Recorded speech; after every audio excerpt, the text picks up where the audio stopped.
La era medieval siempre encendió mi imaginación. Un mundo de leyendas, caballeros y castillos. Una época de justas y de heroicas batallas.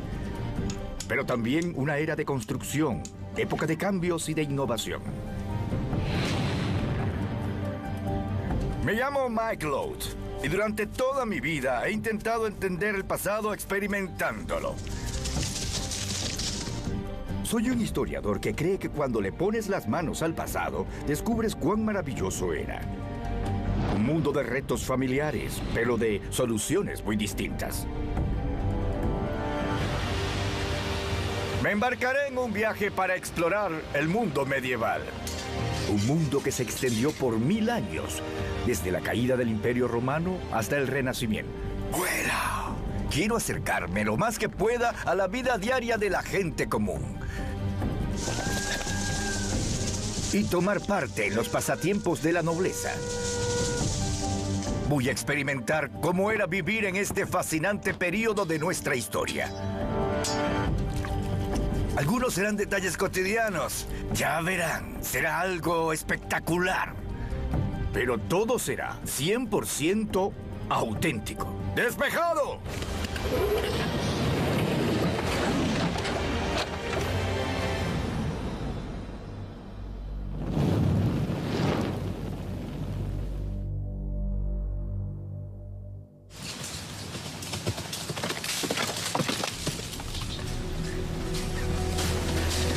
Tendré una experiencia medieval enfocándome en los años 1200 y 1300, que para mí fue el apogeo de este periodo.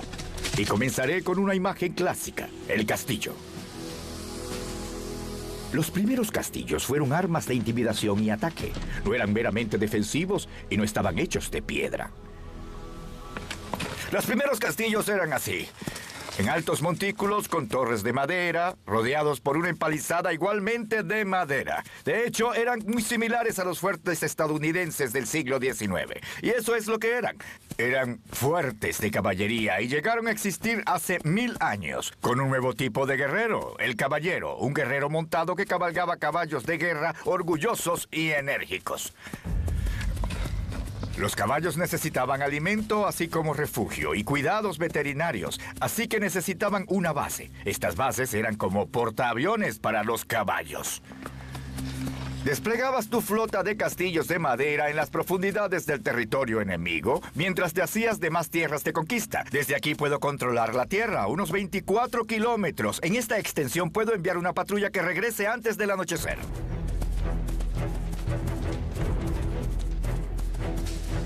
Pero ¿quiénes eran estos caballeros? La imagen popular y romántica es la del caballero en su brillante armadura que pasa su tiempo en justas y enamorando a las damas. Esto tiene algo de cierto, pero primero y principal, un caballero era un soldado. El culto de la caballería se centraba y se basaba principalmente en el guerrero montado de élite. La principal arma de ataque era la lanza. Los caballeros formaban tropas de choque que se abrían paso a la victoria con el ataque de impacto. ¡Ataque! Pero los caballeros, en especial en Inglaterra, luchaban a pie con tanta frecuencia como a caballo.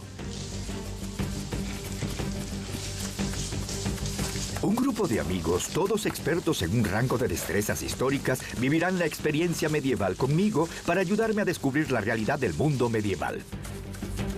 Los caballeros eran la élite militar, y eso no cambiaba, bien sea que lucharan montados o a pie. Por sobre todo eran soldados de élite, y eso significaba constante y duro entrenamiento. El entrenamiento era extenuante. El caballero francés básico decía que debía correr al menos 1,5 kilómetros al día con la pesada cota de malla. Estos caballeros entrenaban a diario para acostumbrarse a los rigores de usar armadura.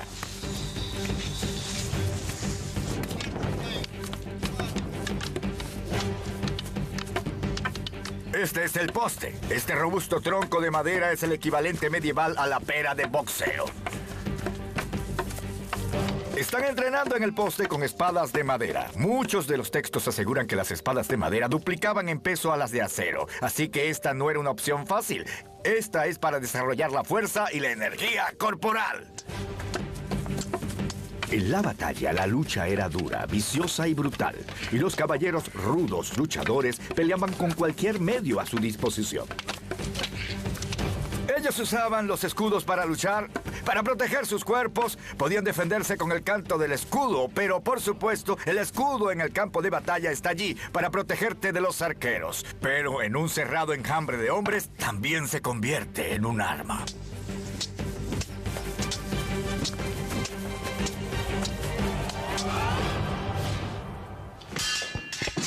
Los caballeros entrenaban duro para dominar un amplio rango de técnicas de lucha.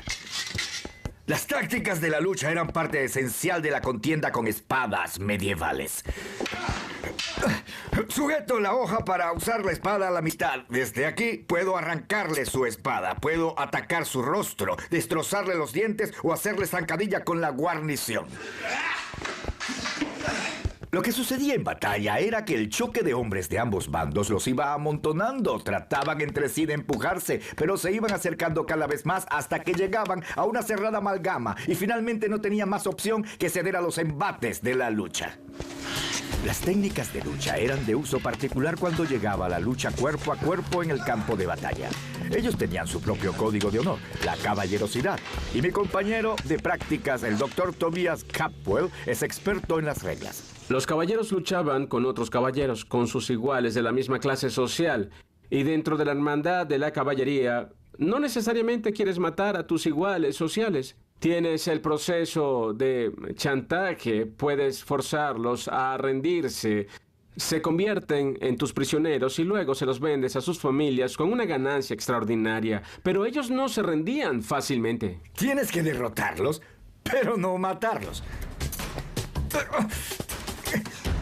Oh, sí, ya veo, Estoy ya veo. en posición de romperte el brazo. Sí, él podría romperme el brazo. Siento que podría hacerlo. Podría hacerlo peor hasta que Me te rindo, sí, rindas. te doy mi palabra, me rindo. Ahora soy tu prisionero. ¿Ya puedes levantarme, por favor? Bien. La caballerosidad funciona con gente de la misma clase. Por supuesto, si él considera que no soy de su misma clase social, la caballerosidad no funciona y él me lanzaría al fango. Los caballeros fueron íconos de la era medieval, pero una imagen igualmente poderosa era el castillo. Los castillos compendiaban todo el romance y los miedos de ese período.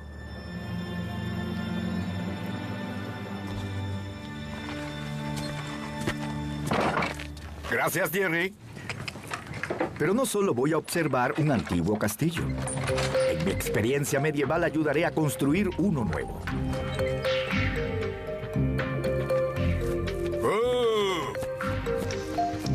Esto es Ouedelon, en Francia.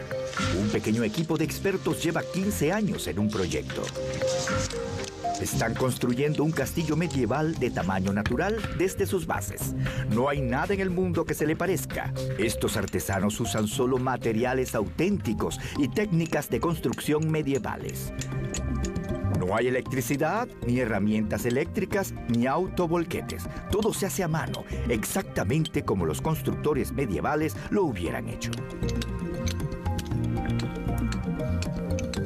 Buen día, Clement. Buen día, señor. ¿Cómo le va? Bien, gracias. Por supuesto, todos los castillos medievales comienzan aquí. Comienzan con la piedra, comienzan en las canteras. Incluso para extraer la piedra no usan más que técnicas tradicionales y trabajo duro. Una vez que la piedra era extraída, los albañiles le daban forma. El jefe de albañiles era la persona más importante en cualquier proyecto de construcción de castillo. Era el arquitecto, constructor, diseñador, artesano e ingeniero. Todo en uno.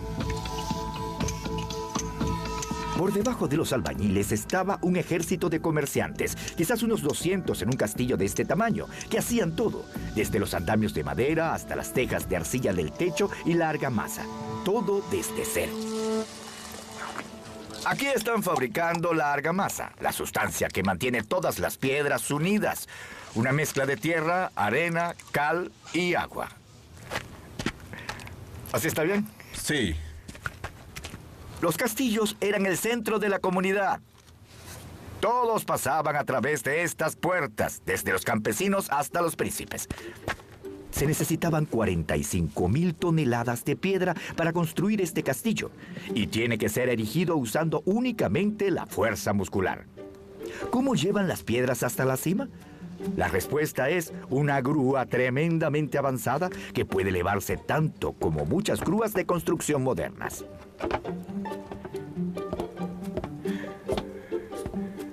Este es el mecanismo más ingenioso. Esta rueda giratoria de doble tambor tiene la capacidad de levantar 2/3 de tonelada. Somos 2 personas trabajando con esta rueda, caminando como hámsteres. No es distinto hacerlo en la caminadora en el gimnasio. Pueden ver la cantidad de piedra que estamos levantando. Allí lo ven.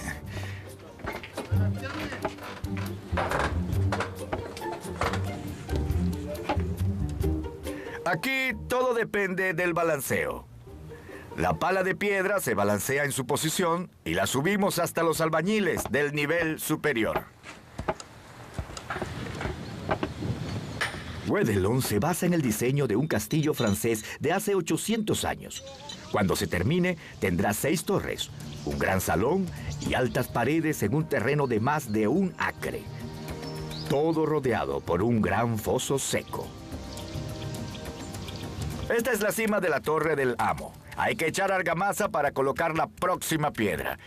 Ahora, si observamos esta piedra, veremos el detalle y atención a esta construcción. Tenemos estas marcas de albañil aquí. Primero, hay una flecha que nos dice que este lado va hacia afuera. Y este es el nombre del hombre que la hizo. El hombre que cortó esta piedra. Y esta es su medida en números romanos. Es el número 8, lo que me dice que tiene 8 pulgadas, es decir, 20 centímetros de alto. Creo que necesitaré tu ayuda. Ayúdame para colocarla encima aquí. Muy bien. Allí la tenemos. Ahí está colocada. La piedra está perfecta. Y ahora puedo decir que construí un pequeño pedazo del castillo de Guédelon. Esta era ingeniería precisa que creaba edificios que durarían cientos y cientos de años. Los castillos siguen siendo una visión majestuosa en el paisaje europeo. Soy Mylord y estoy teniendo una experiencia medieval para mostrarles cómo era la vida real hace 800 años. Es una travesía medieval que está llena de sorpresas. Con pocos caminos decentes, la mejor manera de transportar objetos pesados era por barco. Los mares de Europa estaban llenos de barcos mercantes. Los barcos mercantes, como este, que se conocían como cocas, eran los caballos de guerra del mar. Eran embarcaciones de un solo mástil, con velas muy pesadas y un fondo plano y muy amplio. Esto significaba que podían llevar grandes cantidades de carga. Estas cubiertas podían estar llenas de maderas de Escandinavia, piñas del Báltico o simplemente podían transportar ganado de un país a otro. Ahora que las velas van con el viento a favor, nos movemos a toda velocidad. Estos barcos eran tan populares que para 1300 solo el Reino de Dinamarca tenía una flota de más de 1000 de ellos. El elemento distintivo de la coca es que el timón se encontraba montado centralmente en la parte posterior. En barcos más antiguos estaba un lado que se llamaba el lado del timón o plancha donde estaba el timón. De allí deriva la palabra estribor. Y por supuesto tienes el mecanismo de conducción a un lado y no puedes entrar a puerto por ese lado, así que entrabas al puerto por el otro lado, el lado de babor. El diseño poco profundo significaba que podías fondear estos barcos en cualquier puerto de Europa. Cualquier pequeño pueblo costero podía recibir comercio internacional y ser puerta de entrada a un mundo más amplio. Este maravilloso lugar es el centro medieval de Dinamarca. Es una réplica auténtica de los pueblos portuarios que se encontraban en toda Europa. Este lugar es un museo de historia viva, donde todos actúan de la manera más medieval posible. Pueden ver que hay objetos de todas partes del mundo. pieles del Báltico, maravillosos objetos de madera, cerámicas, ropa. Oiga, señora, ¿cómo me veo con este sombrero? Que usted es muy... No tengo idea de qué están diciendo, pero seguramente me veo apuesto. El punto aquí es que están hablando danés y no las entiendo. Eso era un verdadero problema para el viajero medieval, no solo en los viajes internacionales, sino dentro de su mismo país. Los dialectos regionales eran casi como idiomas distintos. De ahí que para el viajero de York fuera difícil hacerse entender en Londres. Al hombre de Marsella no le entendían en París. Otro problema en el mercado era asegurarte de que no te hacían trampa. Los comerciantes que intentaban timar al público, ya fuera inflando los precios o vendiendo menor cantidad u ofreciendo imitaciones baratas, eran avergonzados públicamente al ser colocados en el cepo. Una historia cuenta de un tal Robert Porter en 1387. Era un panadero que ponía pesas de hierro en las hogazas de pan que estaba vendiendo para que pesaran más. Fue llevado al cepo y la pesa de hierro fue colgada de su cuello. Y también la hogaza fue colgada para que no hubiera dudas de lo que había hecho. Y si no fuera suficiente desgracia, tenías que soportar también el abuso de tus vecinos. Lanzaban vegetales pasados, pescado podrido, huevos podridos, estiércol de animales, lo que fuera. Y lo tenían allí por horas. Y en una comunidad pequeña, este escarnio público tenía un gran efecto. Era el equivalente a salir en la portada de un tabloide de crónica policial. El cepo no era el único castigo. Los ladrones eran marcados en la cara o las manos, para que el mundo viera sus crímenes para siempre. La idea de que la Europa medieval era aburrida y gris es errada. De hecho, vibraba con colores brillantes. Y para añadir color a sus ropas, usaban un sorprendente ingrediente.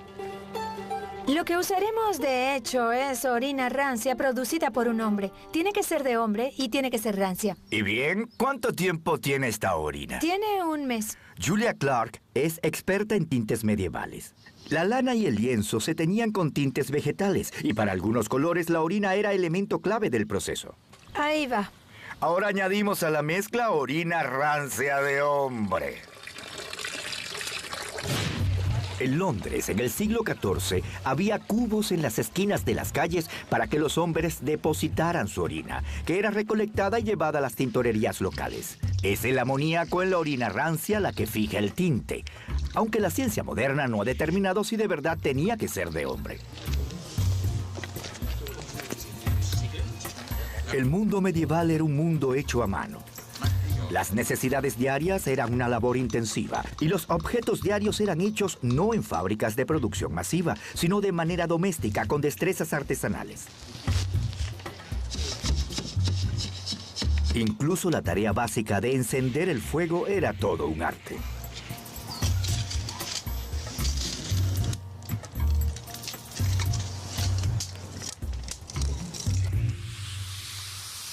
Puede pensarse que cuando el sol se ponía cesaba la vida medieval, pero eso sería subestimar el poder de la hoguera, las velas, la bebida y la buena compañía. Esta es una taberna. No es especialmente acogedora para los forasteros y no es cordial con los extraños. Para eso necesitaría ir a una posada. Allí es donde un viajero encontraría comida y alojamiento. Una taberna es para la comunidad local. Aquí todos conocen a todos. Es el lugar de la comunidad para reunirse. Yo soy un forastero para ellos, así que me sentaré aquí yo solo. Las tabernas eran tan populares que en el siglo XIV Londres tenía 3 veces más tabernas que iglesias. Este es un establecimiento respetable. Claro, dicho esto, es aquí donde la gente vendría a buscar prostitutas a las que podemos distinguir porque usan una capucha amarilla, una marca muy distintiva. La luz y la calefacción eran costosas en la Edad Media y una taberna las proporcionaba de gratis para que la gente se reuniera. Este era el centro de la comunidad. ¡Salud!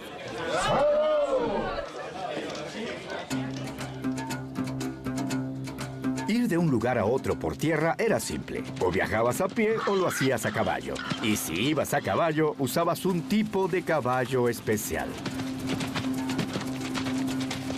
Estos son caballos medievales de viaje. En la Edad Media, la gente usaba diferentes caballos para diferentes propósitos. Estos no son caballos de guerra, son para viaje. Y los podemos distinguir por su manera de andar, llamado trote relajado. Los caballos modernos tienen 4 modos de andar. Usan el paso, el trote, el medio galope y el galope. Pero estos caballos tienen un quinto, que es único. Se le llama trote relajado y es como un paso rápido. Sigo en mi experiencia medieval en estos caballos con Toby Capwell y Gordon Somers, ambos expertos jinetes. Toby, es muy cómodo, ¿no? Sí, lo es muy plano. Como puedes ver, apenas estoy subiendo y bajando. Y es un andar muy cómodo. Podrías andar así todo el día, en realidad.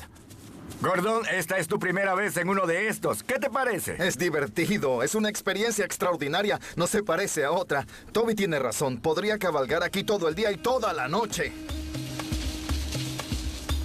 Los caminos medievales eran las autopistas de su época y los viajeros encontraban todo tipo de gente en sus travesías. Una imagen común cerca de los pueblos y ciudades era el carguero, que arreaba un caballo cargado de madera. La única fuente de calor doméstico era la madera, y estos cargueros llevaban a los caballos de carga a los pueblos y ciudades. Eran los camiones de combustible de la época. En Londres, alrededor de 1300, había una población de 80,000 personas. Pueden imaginarse la cantidad de madera que necesitaban, no solo para las hogueras, sino para encender los hornos para cerámica, los hornos para hacer el pan y las fraguas de los herreros. Los convoyes de cargueros eran la conexión de vida de las ciudades.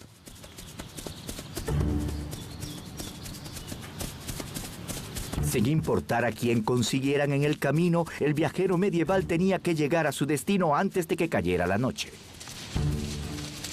Los bosques en este periodo medieval estaban repletos de bandidos, desertores del ejército, forajidos escapando de la ley o de sus amos. Buscaban refugio en los bosques y vivían desesperados y necesitaban un ingreso. Los viajeros eran presa fácil si no estaban bien armados.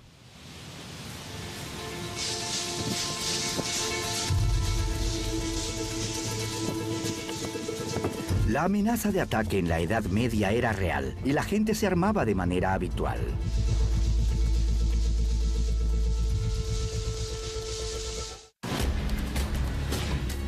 He vivido una experiencia medieval para explorar la realidad de la Edad Media. Fue una época de extraordinario ingenio y sorpresas.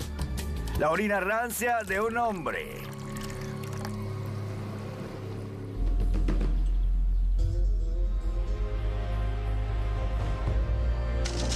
Que los caballeros cargaban con pesos muy grandes es todo un mito. La verdad es completamente contraria. Este guerrero altamente ágil era producto de una carrera armamentista que se inició cientos de años antes, con una forma de armadura aún más flexible. Se llamaba malla y era un mameluco hecho de anillos de hierro ajustadamente interconectados. Pero la malla nunca se diseñó para usarse sola. Siempre fue parte de un sistema de protección en capas. Por casi 1000 años, el atuendo de batalla del guerrero apenas sí cambió. Era como este. Este hombre está usando un escudo acolchado llamado Ackerton. Y si podías costearlo, encima tiene una cota de malla. Pero para cualquier cosa que le hagas, esta armadura textil es la clave, ¿no es así? Es decir, lo que de verdad detiene el impacto es la armadura textil, que puede hacer que la hoja se desvíe de la superficie. Y de verdad protege contra el traumatismo. Si de verdad lo ataco con fuerza, esto es lo que le da la protección. Es esa ropa interior acolchada. La armadura de malla estaba diseñada para proteger a un guerrero de ataques cercanos de espada y lanza. Pero también tenía que defenderlo contra el arma de largo alcance del día. ¡Listen! El arco de guerra. ¡Listen! ¡Listen! La arquería en batalla no tenía nada nuevo, pero los fabricantes de armadura de malla estaban en contra del poder absoluto del arco de guerra. Esta es la Sociedad Inglesa de Arco de Guerra. Estos arcos son fenomenalmente potentes. La clave para su potencia es el peso de tensión. El peso de tensión es simplemente una medida de cuántos kilos se necesitan para llegar a la tensión total del arco. Mark lo tensa a 80 centímetros, lo que significa que el peso son 76 kilos. Se necesitan 76 kilos de fuerza muscular para llevarlo a la tensión completa. ¿Cuán efectivos eran estos arcos en el campo de batalla? En la batalla de Crecy, en 1346, los ingleses al mando del rey Eduardo III pelearon contra un ejército francés que los superaba 5-1. Pese a la abrumadora diferencia, las fuerzas inglesas ganaron la contienda. La clave para la victoria de Eduardo fueron los arqueros. Llevó 7,000 arqueros a la batalla, casi la mitad de su ejército. Ahora, si pensamos de manera conservadora, ellos podían disparar probablemente 10 o 12 flechas por minuto. Eso significa que en solo un cuarto de hora habrían lanzado más de 1,000,000 de flechas. Y esta es una batalla que se prolongó por varias horas. Eso agotaría las reservas de flechas muy rápidamente. Y las flechas son municiones muy sofisticadas y también costosas. Así que, ¿cuál es la mejor manera de usarlas? Algunos creen que en batalla los arqueros medievales disparaban a largo alcance, quizás hasta 270 metros. Creo que eso no es posible. No hay obra de arte o manuscrito que muestre a los arqueros disparando en una elevación. No los ves disparando de este modo. En las escenas de batalla siempre están disparando directamente, de esta manera. Creo que disparaban más de cerca, quizás entre 25 y 35 metros para máximo impacto. Pero ¿podía ese impacto derrotar la armadura del enemigo? El punto de la armadura es que es la defensa contra las armas del día. Si no es así, no tendría caso el gasto o el inconveniente de usarla. Pero si el arco largo es un arma tan increíble que puede penetrar la armadura fácilmente, ¿por qué todos en Crecy no murieron en segundos? Claro que algunos murieron por las flechas. Algunas armaduras eran de menor calidad. No todos tenían armadura completa. Algunos jóvenes atrevidos se levantaban el visor, pero las flechas eran en general repelidas por la armadura. Así que, ¿cuál era la efectividad militar de la arquería? Es el impacto, golpe tras golpe tras golpe, recibidos de estos pesados arcos. Ahora los invito a presenciar una prueba para medir exactamente cuánto impacto recibían. En esta prueba me ayudará el doctor Matthew Payne. Él es especialista en lesiones por deportes de contacto. Bien, Matt, este es Bob, el boxeador. Sí, y es a quien usas para probar la potencia de los puños del boxeador. Está principalmente calibrado para golpes de boxeo y patadas de artes marciales. Bien, entonces podemos medir la fuerza que estas flechas ejercen en el cuerpo. Sí, los sensores medirán la fuerza en cualquier lugar de esa área y podremos hacer mediciones posteriores desde allí. Lo primero que necesitamos es ponerle la armadura textil. La armadura textil que usaban los soldados como protección bajo la cota de malla está diseñada para absorber y expandir la fuerza del impacto. Consiste en 25 capas de lienzo cosidas juntas y acolchadas para mayor densidad. Lo colocaremos sobre la almohadilla de presión y luego colocaremos esta cota de malla remachada encima. Esto pasa por acá. Tiene hombros grandes, ¿no? Para la prueba, ambos arqueros usarán arcos de guerra con un peso de tensión de 63 kilos a una distancia muy cercana. ¡Aquí vamos! Los sensores en el maniquí registrarán la fuerza de las flechas y transmitirán los datos a una computadora. ¡Bien, Mark, Joe! ¡Lancen!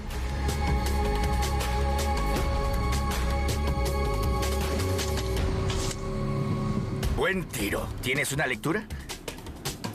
No es una práctica de arquería de domingo por la tarde. Ellos están luchando con estos arcos. 52 kilos.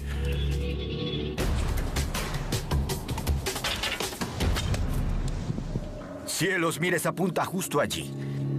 135 kilos. 135 kilos, es la última flecha.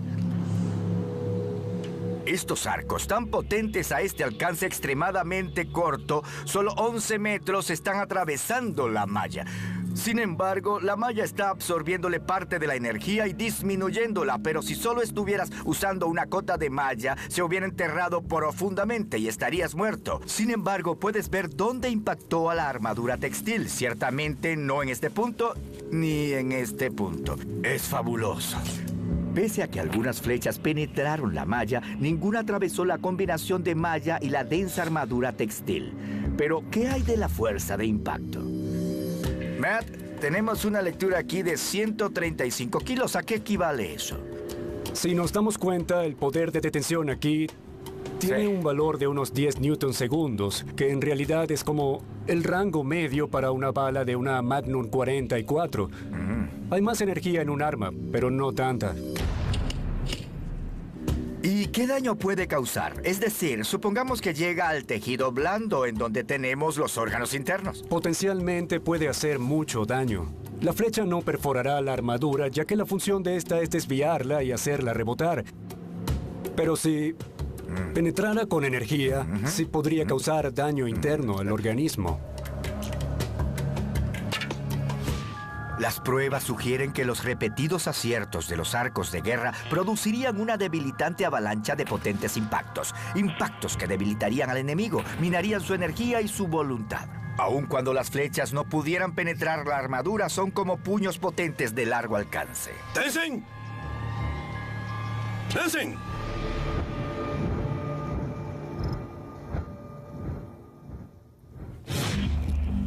Así que las armaduras tenían que mejorarse. En respuesta, los fabricantes comenzaron a usar láminas sólidas de metal en las capas externas. Pero había un problema. Los armeros eran muy diestros en el trabajo con placas pequeñas, pero aún no tenían la tecnología para fabricar placas corporales rígidas. Si necesitabas cubrir el torso, tenías que hallar otra respuesta. La respuesta era la brigantina. Una brigantina era un cuerpo de piel o tela con laminillas de acero remachadas en el interior que se superponían y permitían flexibilidad y movimiento. Estás protegiendo un área grande con piezas relativamente pequeñas de metal. Esta es una buena armadura, aunque algunas armas pueden penetrar por las uniones. Y aunque proporciona alguna flexibilidad, no resiste el impacto tan eficientemente como modelos posteriores a este. Eventualmente, los armeros se las arreglaron para hacer pecheras sólidas que cubrieran todo el torso. Esa proporcionaría protección real contra el arco de guerra. A medida que la tecnología metalúrgica fue mejorando con el tiempo, lentamente se fueron introduciendo más placas de hierro y acero para cubrir el cuerpo completo. Entonces un caballero soldado que usara este atuendo podía caminar con confianza razonable entre una tormenta de flechas. La armadura de la época cumple su función. Generalmente era prueba de las armas existentes. Sí, esa era la idea, y cuando no era así, se mejoraba. Para el final de la Edad Media, el noble guerrero se vestía para la batalla de un modo que todos reconocemos, como el caballero en su brillante armadura. Cubierto de pie a cabezas en láminas de acero, era una máquina de lucha altamente móvil. Con un peso de unos 30 kilos, esta armadura pesaba menos que la carga de combate de un moderno soldado estadounidense de frontera. La carrera armamentista entre la armadura y las flechas había terminado. Se necesitaría un nuevo tipo de arma para romper el balance de nuevo.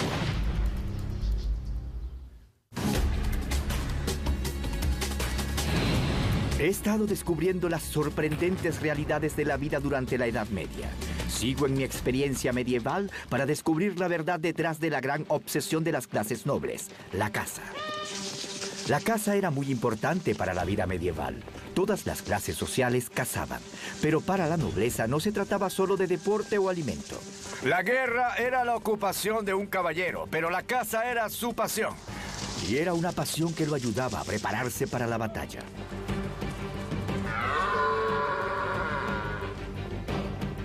Un noble francés de la época escribió: para todo tipo de contienda militar, la caza es mejor entrenamiento que la justa.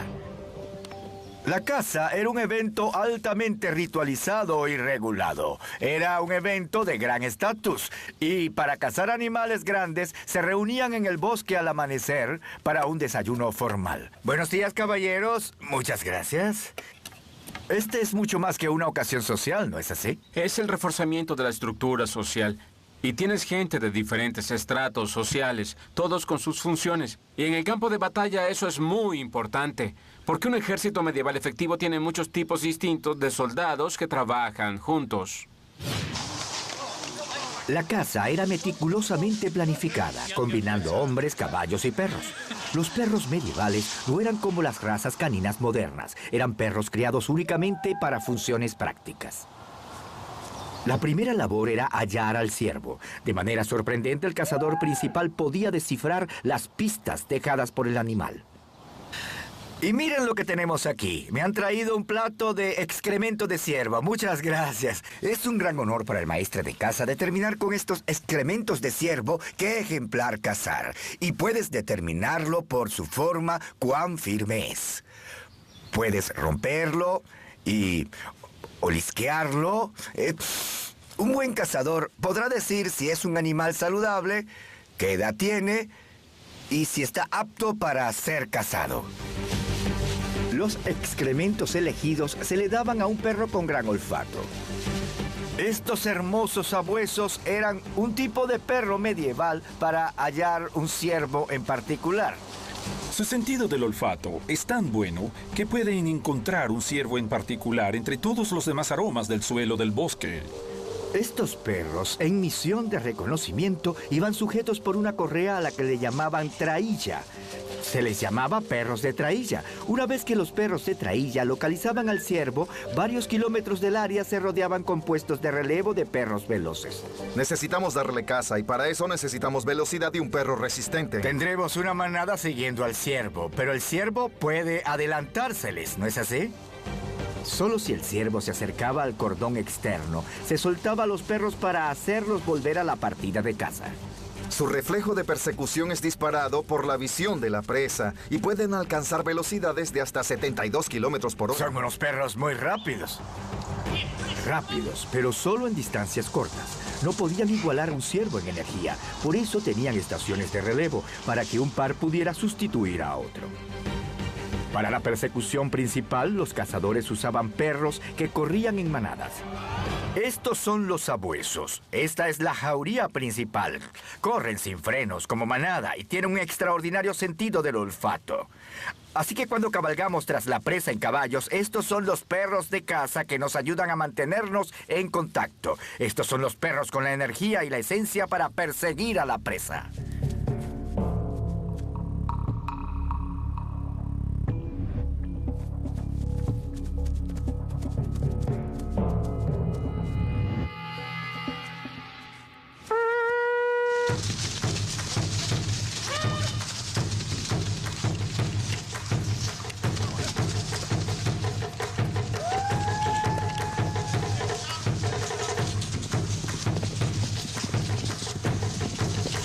Las tácticas, el peligro, la adrenalina, la camaradería, justo como una campaña militar. La emoción de la persecución era irresistible y preparaba al hombre para el rigor de la batalla.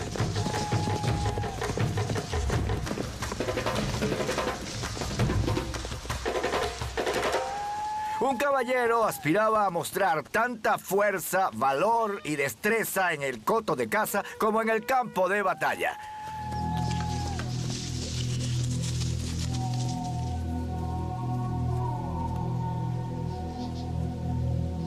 Cazar presas peligrosas, presas que podían atacar, tenía un estatus especial. El evento más prestigioso de todos era la caza del jabalí. Imaginen ese animal aproximándose. 300 kilos de músculos, gruñendo, armado con colmillos semejantes a dagas.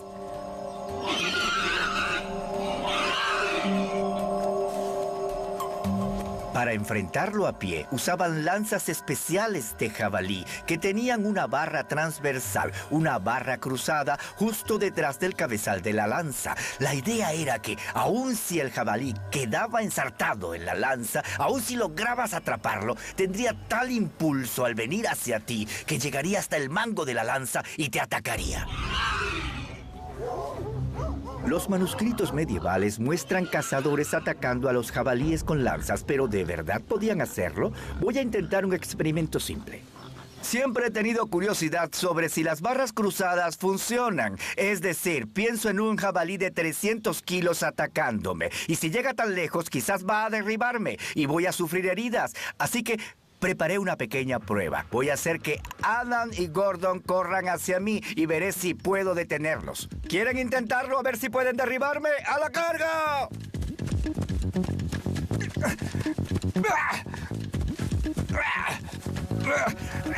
Se necesitan 2 para sostenerlo. Así que mi rito de paso era quedarme allí y recibir el ataque. Pero como tenía un buen compañero, muchas gracias, me ahorraron la humillación de ser derribado por un pedazo de carne. Aunque debía ser un hombre valiente enfrentando el ataque de un jabalí que no fue contenido por los mastines. Este era otro tipo de raza de perro medieval que tenía un solo propósito. Jake es un bulldog de Sussex. Es un tipo de perro que en la Edad Media se llamaba mastín. La nariz está acá arriba y eso significa que puede atacar a la presa, sostenerla, derribarla y seguirla sosteniendo. Y aún así puede respirar, hasta que el cazador llega con su lanza o sus espadas.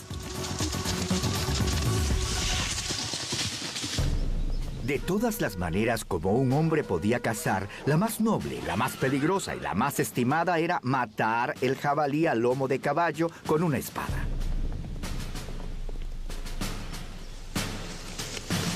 Una vez que la presa estaba muerta, el caballero personalmente la descuartizaba en el campo. En términos prácticos, esto significaba cortes de carne suficientemente pequeños para que sus sirvientes los llevaran a casa.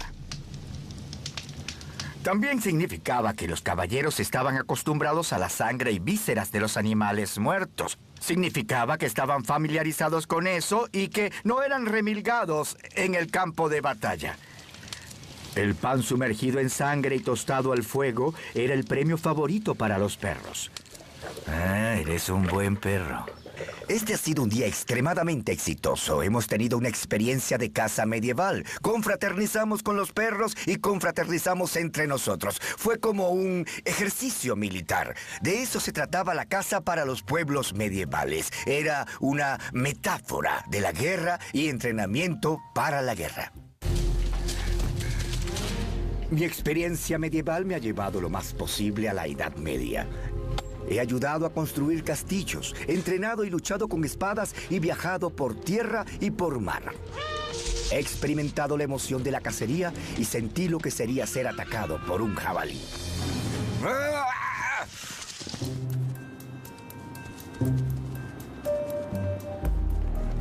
Ahora llevo en mi muñeca uno de los depredadores más rápidos de la naturaleza, el halcón. Muy bien, por toda la emoción y el prestigio de cazar presas peligrosas, el más icónico y por mucho el preferido de los pasatiempos medievales de caza era la cetrería. ¡Vuela!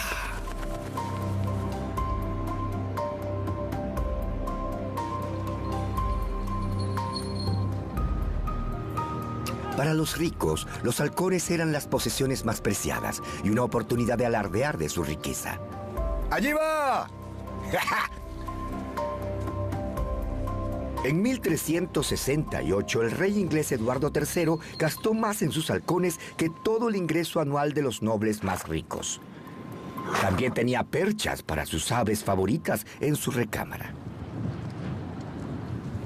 Para un buen día de cetrería se necesitaban varias aves. Las aves sobrantes se llevaban en esta estructura llamada percha. El hombre que la transportaba se llamaba cargador. Hoy llamamos a alguien que transporta los palos de golf caddy, que tiene la misma etimología. Oye, Lockhart, ¿nunca has sostenido un halcón? Nunca. Bien, vamos a cambiar eso. Al halcón se le coloca una capucha para mantenerlo calmado. Esta es una hembra de halcón lanario. Se llama nena. Los lanarios eran aves de cazas muy populares en la Edad Media. Fíjate bien, si la tocas suavemente, puedes sentirle el buche y ver lo repleta que está. Sí. Ahora, eso es porque voló y se alimentó y está harta. Podemos ver este bultito allí porque está harta. Por eso está posada allí muy tranquila. Un ave que está apática y no muy interesada en cazar se dice simplemente que está harta. De allí viene esa expresión. Heredamos muchas frases de la cetrería. Ellos naturalmente llegan al punto más alto. Claro. Solo necesitas colocar tu dedo índice detrás de ella y debería impulsarse. Ahí tienes, dio un paso al frente. Ahora mete tu pulgar. Sí, ahora entiendo, sí. Ahora Sí. la tienes bajo tu control. La tienes dentro de tu puño. De allí Claro. es de donde Sí. viene la expresión. Y para seguridad extra voy a ajustar la trailla que está atada a las pihuelas. Voy a enrollar esto aquí para asegurarla.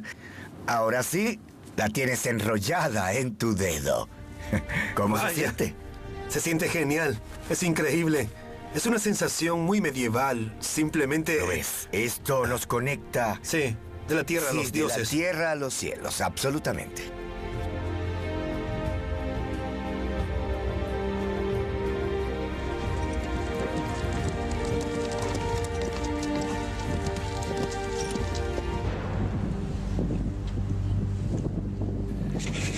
Cazar en grupos sociales era importante.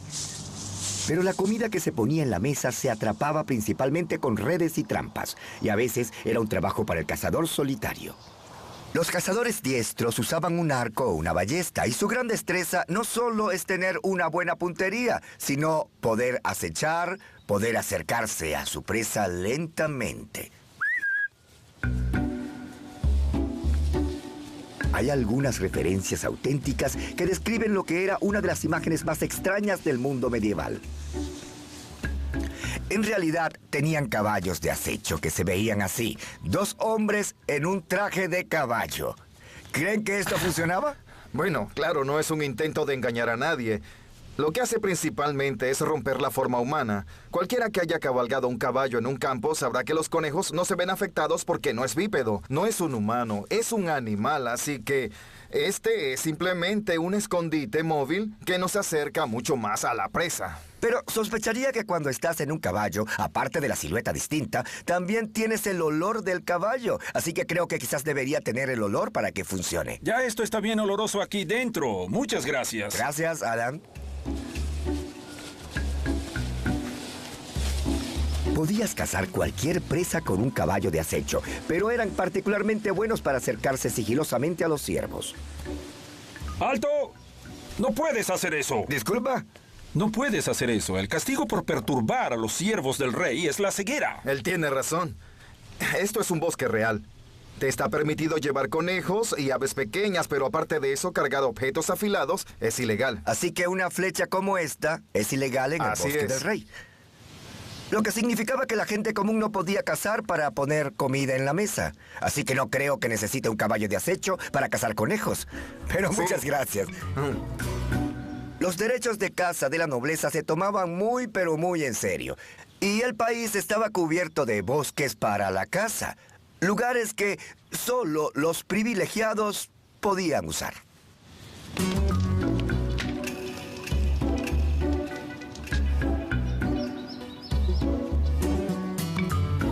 Así que si no podían cazar presas, ¿qué comían los plebeyos? Para averiguarlo he juntado a mis amigos para un festín medieval. No un banquete real, sino el tipo de comida que una persona común con un poco de tierra podía comer en ocasiones especiales. Mark Mentleville lo sabe todo acerca de comida medieval y voy a ayudarlo a preparar un platillo. Tenemos un enorme pescado aquí que será un enorme festín para mis amigos. Bajo tu supervisión intentaré cocinarlo. A ver, es un lucio, ¿no? Sí, el lobo de agua, como a veces se le llama. Sí. No vemos frecuentemente el lucio en los menús de hoy día, pero era muy popular en la Edad Media. Creo que hay una concepción errada entre la gente que todos en la Edad Media se atiborraban de carne todo el tiempo. Pero claro, la carne era relativamente escasa. Sí, la gente común, incluso con algo de dinero, no podía matar una vaca porque ¿de dónde sacabas la leche? El pescado era la principal fuente de proteína. Sí. Claro, no había refrigeración, así que a menos que vivieran cerca del mar, la gente comía peces de agua dulce, los que también hacían reproducir en estanques locales. A los estanques les cambiaban el agua para que el agua fresca corriera. Mientras más limpio el estanque, mejor los peces. ¿Existe una buena receta medieval? Vamos a hornearlo. El lucio será cocido dentro de una corteza de masa relleno de hierbas que la mayoría de la gente medieval recogía del jardín. ¿Esta masa tiene buen sabor? No. Esta masa está diseñada como un recipiente de cocinar. La idea es que sea en una bandeja refractaria, pero como no existían, envolvías algo en pasta y ese era el recipiente Así de que cocina. era el papel de aluminio medieval. Sí. La verdad queremos que se vea bien, porque no solo es nuestra bandeja refractaria, sino también la de servir. Mientras estamos horneando el pescado, los demás están brindando con jarras de cerveza. La gente bebía cerveza con todas las comidas, incluso el desayuno. Era sorprendentemente nutritiva y a diferencia de la mayoría de las fuentes medievales de agua, fermentar la cerveza la hacía segura para beber. Bien, caballeros, aquí está el plato fuerte. Tenemos lucio asado. Miren, este pescado está delicioso. Se ve muy bien, ¿eh? Sí, está muy bien. Sí, pruébenlo. Es Necesito delicioso. probar un poco de esto. Quiero más. Está muy bueno. Me encanta el lucio. Tenemos otros auténticos platos medievales, incluyendo cordero asado, guisantes blandos y manzanas con miel cocidas en leche de almendra. Está dulce. muy bueno. Delicioso. Tenemos algo llamado arboletti, que es cuajada de queso y huevos. No necesariamente algo que les guste a todos. La apariencia es lo más desagradable. En realidad es como un requesón. Sabe mejor de lo que se ve. En una era anterior a los tenedores, existía una etiqueta estricta en cuanto al manejo de la comida en la mesa. Simplemente no comías con el cuchillo y los tenedores no se habían inventado. Así que usabas los dedos de cortesía, que son estos dos. Así, mientras comes la carne, ocultas tu boca. Por supuesto, la gente en la Edad Media no comía así a diario, pero tenían una dieta bastante balanceada que los ayudaba a soportar sus duras jornadas. ¿Cómo se las arreglaban para poner toda esta maravillosa comida en la mesa? En mi travesía he hecho muchas cosas maravillosas con animales. He cabalgado un poderoso caballo de guerra. Y he galopado en caballos de viaje. ¿Sí ven? He puesto a trabajar a los perros de caza. Y he hecho volar magníficos halcones.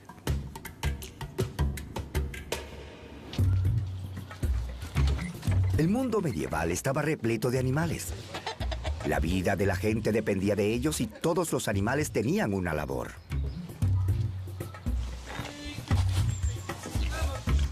En los campos, la mayoría de la gente tenía un cerdo. Tenían una cerda para la reproducción. Las crías iban al mercado, pero conservaban uno para comérselo. En el otoño, los engordaban con un sistema conocido como pastoreo, en el que los llevaban a pastar en tierras comunitarias. ¡Cerdo! ¿Ven, cerdito? ¡Cerdo! Ven aquí. Este es Alex Langlands, experto en cría medieval. El pastoreo se trata de apacentar en los bosques. En esta época del año quieres llevar a los cerdos a pastar porque eso realmente los engorda. Lo que ellos hacían era lo que están haciendo aquí. Se iban por el suelo del bosque buscando piñas, nueces y todo tipo de comestibles que los nutrieran durante estos meses de otoño. Cerdo, cerdo, cerdo, cerdo. Esta búsqueda de alimento convirtió a los cerdos en los rotocultivadores del mundo medieval. Si quieres limpiar la tierra, la mejor manera de hacerlo es el cerdo. Hoy tenemos estas grandes maquinarias de cultivo que arrancan todo. ¿Por qué usar estas máquinas si puedes usar a los cerdos? Era una sociedad muy interdependiente, del mismo modo que la naturaleza es interdependiente. La gente imitaba el mundo natural y todo funcionaba muy bien. Sí, sí, absolutamente. En una era profundamente supersticiosa, los cerdos a veces eran tratados como los humanos. En Francia, en 1386, un cerdo fue acusado de matar a un niño. Lo llevaron a juicio y lo sentenciaron a morir en la horca.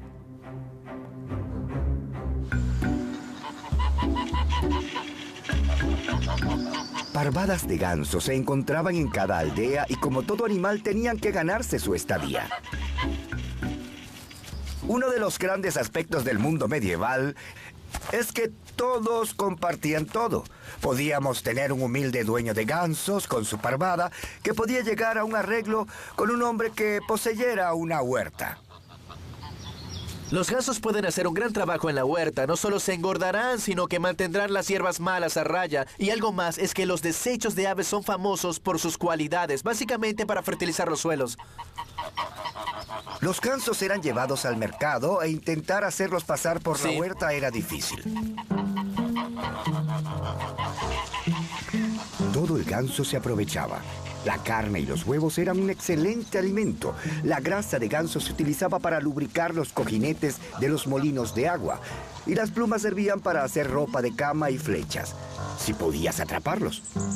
Quizás este sea un trabajo para 2 hombres. ¡Tenzin! Los pueblos medievales eran de soldados, constructores, cazadores, marinos. Pero era un mundo dominado por la agricultura. Hace 700 años, el 90% de la población de Europa vivía de lo que producían en las labores del campo. Los bueyes eran los tractores de la Edad Media. El arado se hacía con bueyes. Alex, ¿se usaban mucho las yuntas grandes? En muchos feudos se formaban yuntas de hasta 8 bueyes y tú podías traer a tus bueyes y yo los míos. El señor feudal podía proveer 2. Por desgracia, uno de los bueyes es débil, así que solo vamos a trabajar con 2. Un buey débil debía suponer un desastre cuando los campos tenían que ser arados, así que era más importante que la comunidad compartiera sus recursos.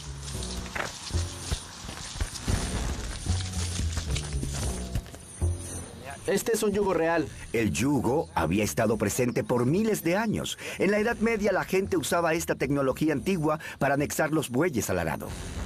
Es un sistema muy simple, pero efectivo, ¿no? Es la mejor manera de aprovechar la fuerza que estos animales tienen en su lomo y, por supuesto, mientras más bueyes tienes trabajando, más fácil para cada animal y más trabajo puedes hacer en un día. ¡Vamos!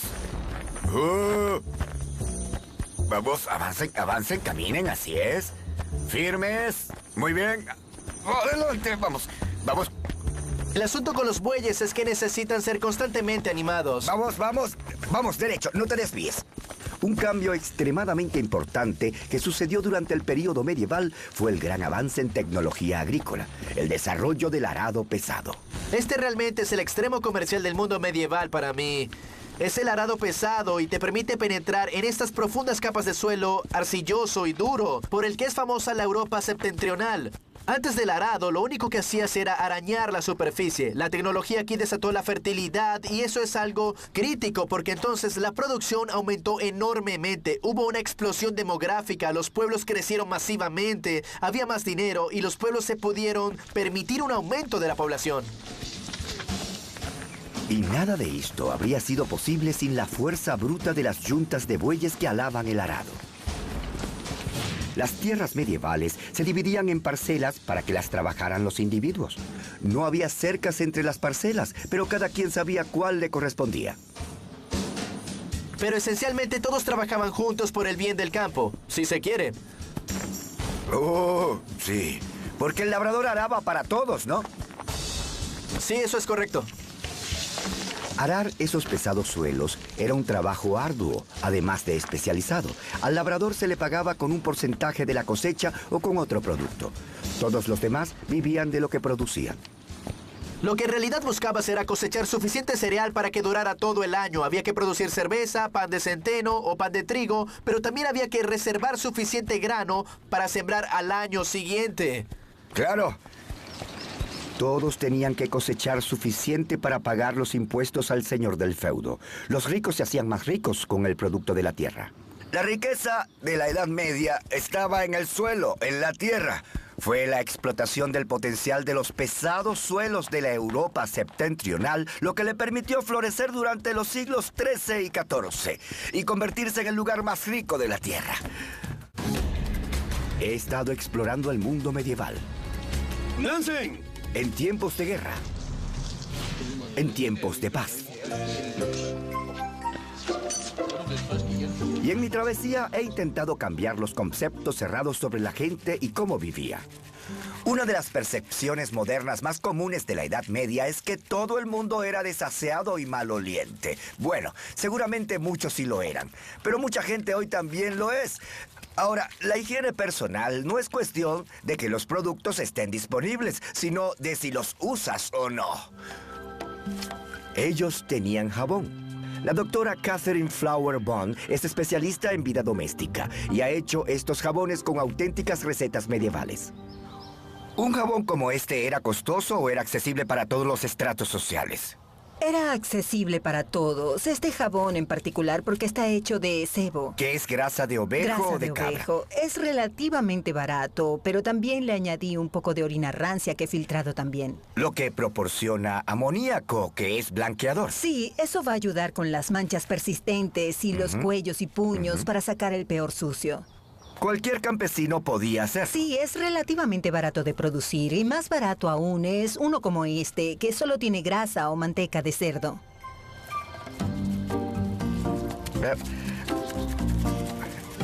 Mi esposa se sorprendería de ver esto.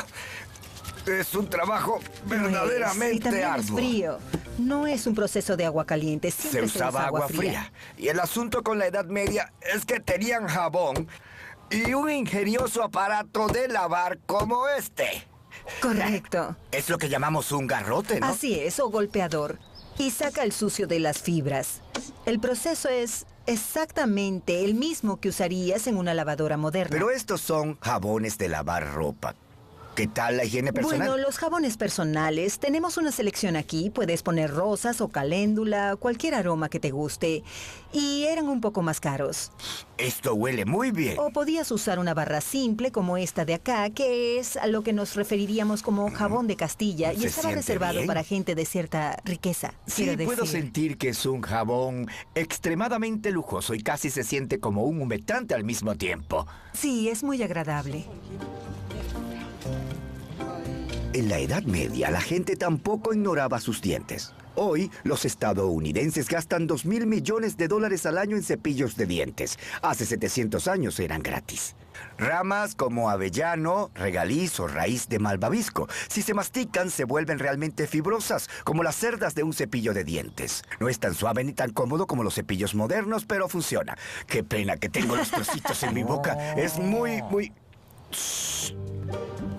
La pasta de dientes venía directamente del herbario.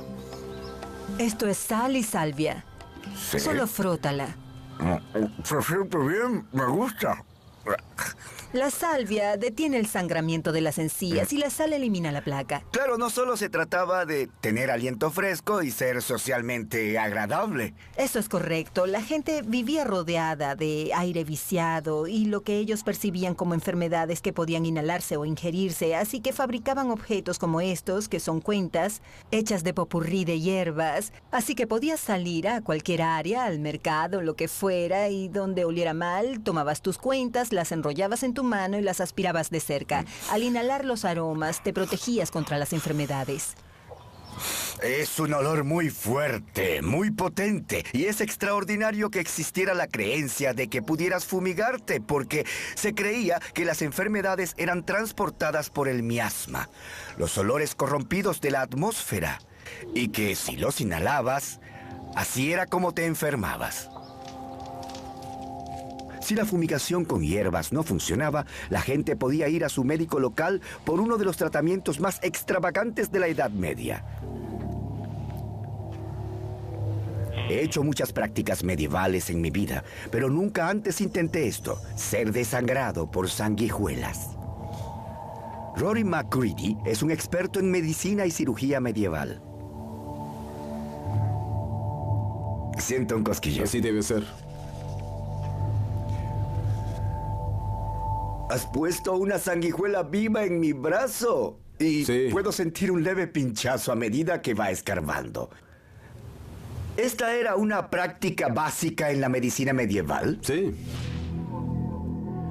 El mundo medieval creía que el bienestar estaba controlado por 4 misteriosos fluidos corporales llamados humores. Estos eran la bilis negra, la bilis amarilla, la flema y la sangre. Se suponía que el desangrado por sanguijuelas mantenía estos humores balanceados. Debías someterte al desangrado frecuentemente. La idea era que mientras te desangrabas, mantenías todo en balance. Y esto me haría sentir bien. Sí. De ese modo no estarías mal o no tendrías malestar. De allí es de donde viene la palabra. Ah, ya veo. Se está poniendo muy gorda y me está inyectando una enzima que aligera mi sangre. Es un anticoagulante, ¿no es así? Sí. Las enzimas de las sanguijuelas se usan mucho para la gente que ha sufrido apoplejías, para deshacer los coágulos de sangre.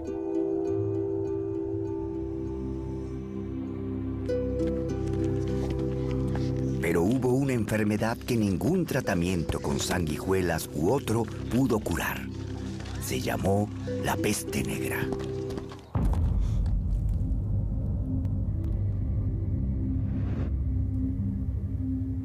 Entre 1348 y 1350, una gran pestilencia asoló Europa, acabando con el 50% de la población. Carreteras de cadáveres eran lanzados a fosas comunes y luego eran apilados en montones de grupos de 5. Y por eso es que había criaturas extravagantes como esta, el objeto de pesadillas que podía verse acechando las calles y rondando las casas de los moribundos. Pero de hecho, es un doctor de la peste. ¿Sí puedo ayudarlo con la capucha, doctor? Gracias. ¿Lo que estás usando es el equivalente de un traje a prueba de riesgo bioquímico? Sí. Evita que el aire llegue hasta mí. Y me mantiene a salvo cuando lidio con los enfermos y moribundos. Está encerado, Está lo puedo encerado. sentir. Y dentro es muy aromático, es un olor muy agradable. Dentro hay una bolsita de hierbas o una esponja embebida en vinagre y que se supone que debe hacer el aire aromático y seguro para que yo lo respire. Así que esto es lo que usaría para protegerme en las visitas a los enfermos y moribundos. Todo lo que podría hacer sería dar medicinas con mi cuchara de mango largo para mantenerme lo más lejos posible. Así que te mantendrías a distancia. Correcto. ¿Qué expectativa de vida tenía una víctima de la plaga si acudías a atenderle? No mucha, no mucha. Es un modo horrible de morir.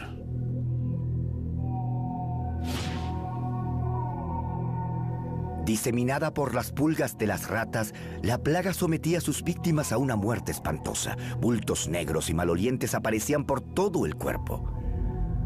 A los pocos días de aparecer la infección, la mayor parte de la gente moría en agonía.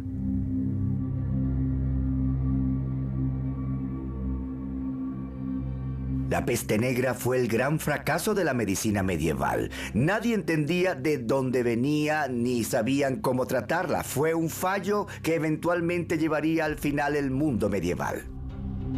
La plaga ayudó a eliminar la mitad de la población, pero no puso un alto a la guerra y a las agresiones. He llegado lo más cerca posible al mundo medieval para experimentar cómo la gente manejaba la higiene, la salud y las enfermedades terribles.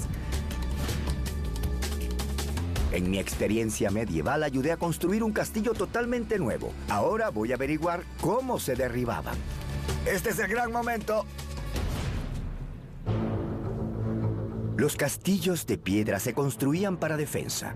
Los macizos muros del castillo que se está construyendo aquí, en Guédelon, Francia, tiene 3,5 metros de espesor, a prueba de casi cualquier forma de ataque. Pero había un arma que podía derribar hasta los más resistentes muros de un castillo. Se llamaba fundíbulo o trabuquete y era una gigantesca máquina de asedio. A los trabuquetes se les daba sobrenombres. A la temible máquina que Eduardo I llevó para el asedio del castillo de Stirling la llamaban lobo de guerra. Otro nombre popular era Malvoisin, que significa vecino malo. Los trabuquetes eran precisamente eso. ¡Fuego del hoyo!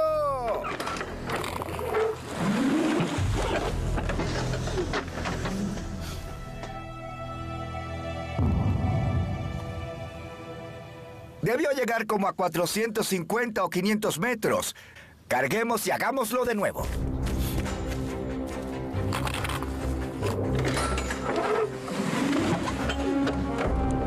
Estas máquinas podían arrojar enormes piedras y estrellarlas en los muros de un castillo a 1,5 kilómetros. En el centro medieval de Dinamarca han construido una réplica de un trabuquete y he aquí cómo funciona. Hombres caminando dentro de una rueda enrollan una cuerda que ala hacia abajo el largo brazo del trabuquete y eleva el contrapeso. Cuando se suelta el brazo, el contrapeso cae, lanzando el brazo y su carga mortal hacia arriba y hacia adelante. El trabuquete lobo de guerra de Eduardo I era tan enorme que les tomó 3 meses construirlo a 5 carpinteros y 50 obreros. Con la munición calibrada con el mismo tamaño y peso, el trabuquete era mortalmente certero. Podías golpear la misma área de la pared del castillo una y otra vez, debilitándola hasta que cedía.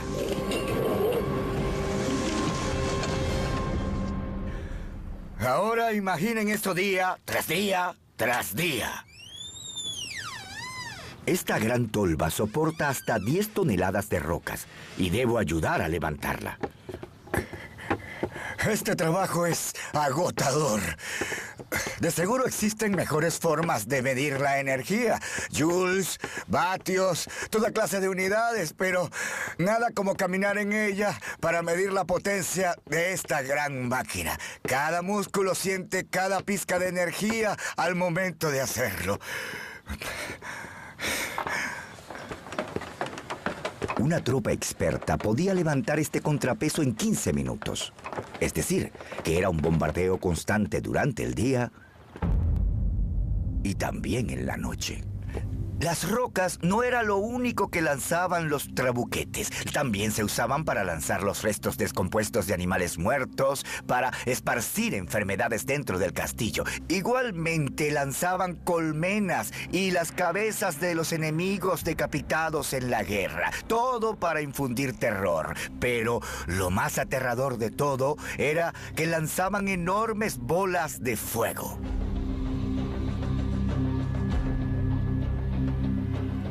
¡Despejado!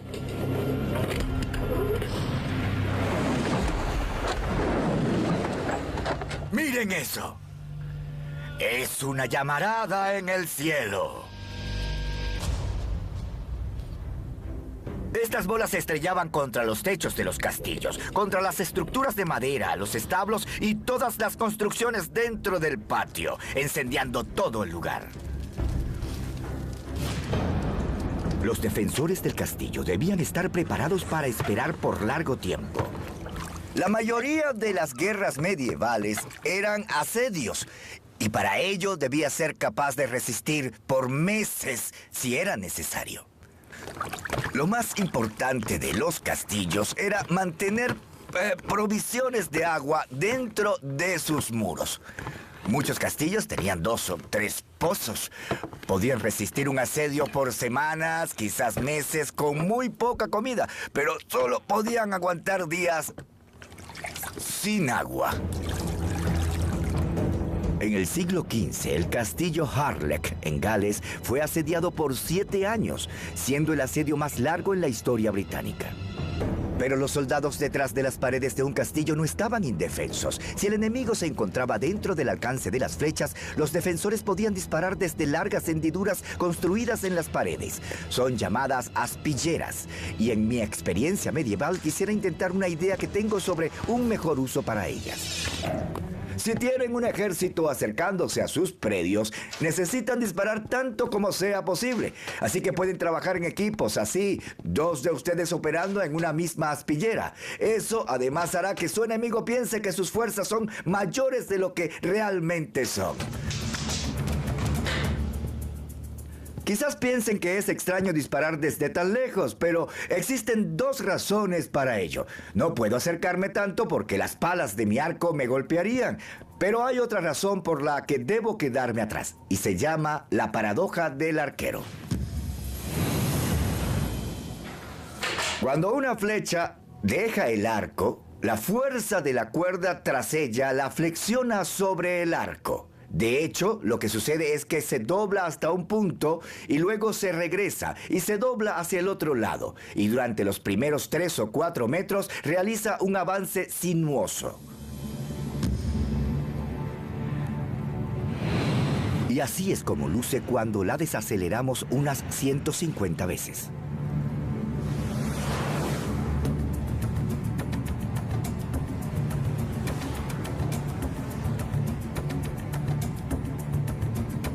Mientras serpentea por el aire, le toma como 4 metros alcanzar una trayectoria recta. Así que, desde aquí, de hecho, debo retroceder para lograr un disparo recto. Por supuesto, una hendidura que deja salir flechas también las deja entrar, aunque eran un objetivo más difícil. Y la verdad no importa si las flechas logran pasar limpiamente o si solo se estrellan contra la pared. Los arqueros dentro de la aspillera estarían igual intimidados debido al ataque de los arqueros externos. El ruido causado por la punta metálica de las flechas sería bastante aterrador. Pero a veces los atacantes debían improvisar. ¿Qué sucede si necesito tomar este castillo rápidamente? Por ejemplo, si el refuerzo viene en camino, si el enemigo tiene más fuerzas acercándose y yo debo entrar a toda velocidad. Estas paredes son muy intimidantes, así que creo que mis opciones son limitadas.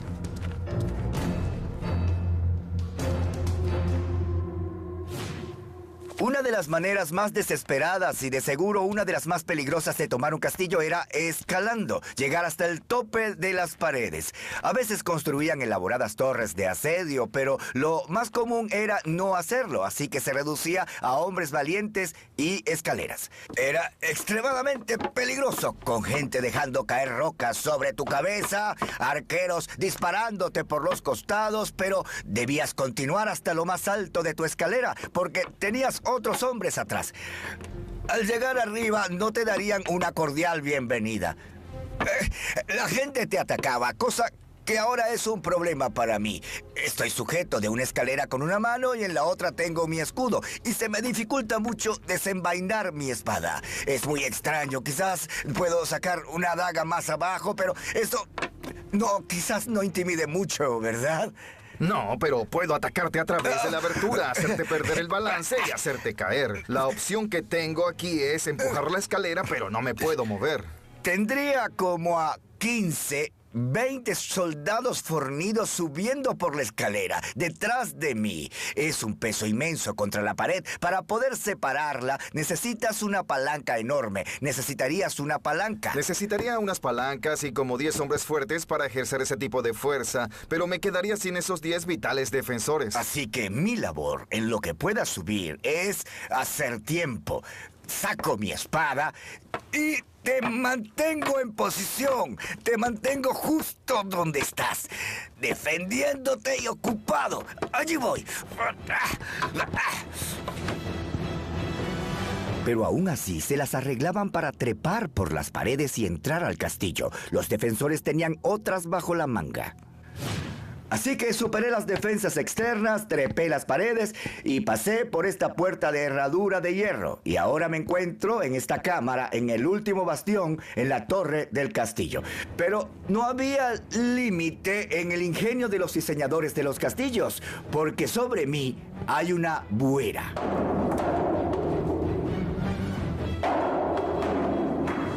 No será nada divertido para tu cabeza. Él puede estar armado con cientos de rocas sobre ti y tú solo puedes entrar con 4 o 5 hombres. Puedes acorralarlos aquí y sin importar el tamaño del ejército, puedes derrotarlos en esta última posición.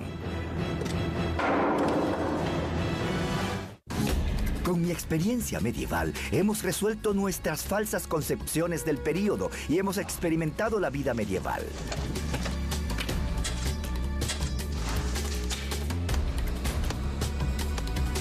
Ahora revisaremos una invención medieval que cambió la naturaleza de la guerra para siempre. Durante casi toda la Edad Media, las guerras se pelearon con espadas y lanzas, arcos y flechas. Pero en el siglo XIV, llegó a Europa una invención que lo cambiaría todo. El cañón. Los primeros cañones en Europa lucían así. y eran de este tamaño. Este, de hecho, es una réplica de un cañón Lusal, la primera arma hallada en una expedición arqueológica en Europa. Quizás no parezca gran cosa, pero este cañón fue el punto de quiebre en las guerras medievales. El experto en armas, Jens Christiansen, me ayudará a cargarlo. Lo más sorprendente de este primer cañón es que no disparaba balas de cañón. La primera munición que se usó fue esta, una flecha. Y si lo piensan bien, la verdad no es tan sorprendente porque si nunca habían visto una bala de cañón, ¿por qué pensarían que esa sería la primera munición usada? Uso un mazo para asegurarme de que esté bien.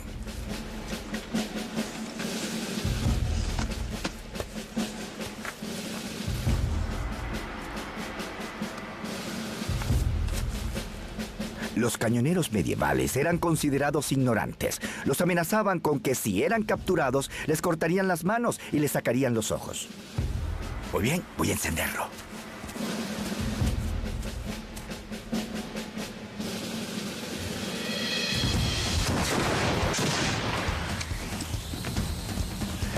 Justo en el blanco. Mira, di en el blanco. Y la flecha se ha roto en algún lado. Es la fuerza del impacto lo que la ha destrozado, mira. Uno de los primeros registros de cañones usados en el campo de batalla en Europa fue cuando los ingleses los llevaron para presionar a las fuerzas francesas en la batalla de Crécy en 1346. La estruendosa explosión, el olor sulfúrico y la voraz llamarada infundieron terror en el enemigo.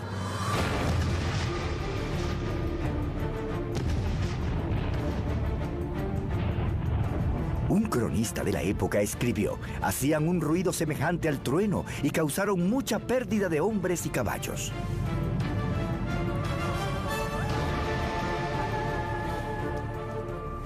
Cada período histórico tiene ideas que perduran e ideas que se desvanecen.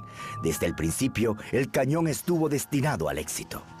A 50 años del surgimiento de las primeras armas primitivas, los armeros medievales construían armas que lucían mucho como el cañón que conocemos hoy día.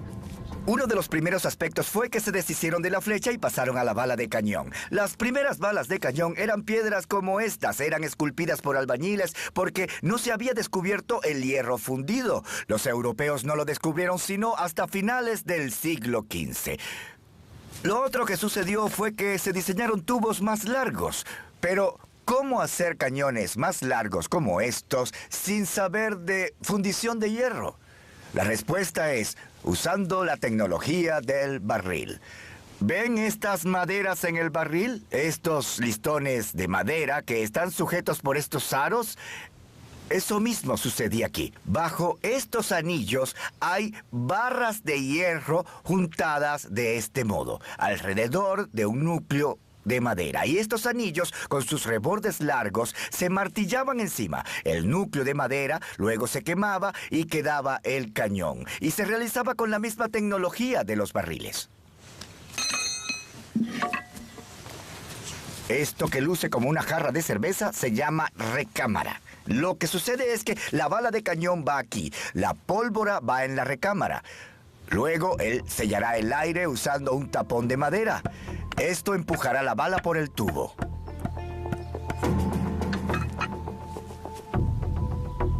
¡Fuego en el hoyo! ¿Listo? Sacada la recámara. Ahora está listo para disparar de nuevo. Mientras Jens está recargando, mi trabajo es limpiar esto con un poco de agua. Puede haber chispas, así que no quiero poner pólvora viva allí hasta que las chispas se aplaquen. Ese está listo para cargar. ¡Fuego en el hoyo! Ahí van. ¡Disparo! ¡Tras disparo! ¡Tras disparo! La era de la artillería había llegado.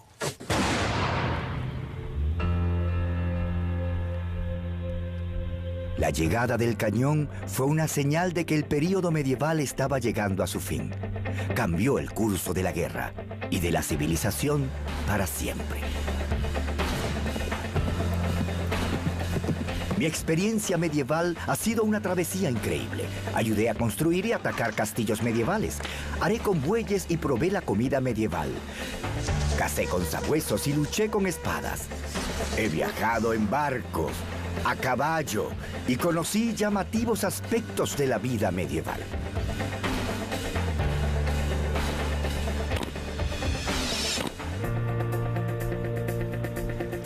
La gente de la Edad Media no se percibía a sí misma como antigua o primitiva, o gente que usaba ropajes extraños. Se consideraban a sí mismos modernos. Usaban las últimas tecnologías y vestían a la última moda. La gente de la Edad Media tenía más semejanzas que diferencias con nosotros. De hecho, la verdad es que éramos nosotros. Y para mí, la verdadera emoción y encanto de la historia reside en conectarse con la experiencia física del mundo en que ellos vivieron. Y mi experiencia medieval me ayudó a entrar en ese mundo y compartir un poco sus vidas cotidianas.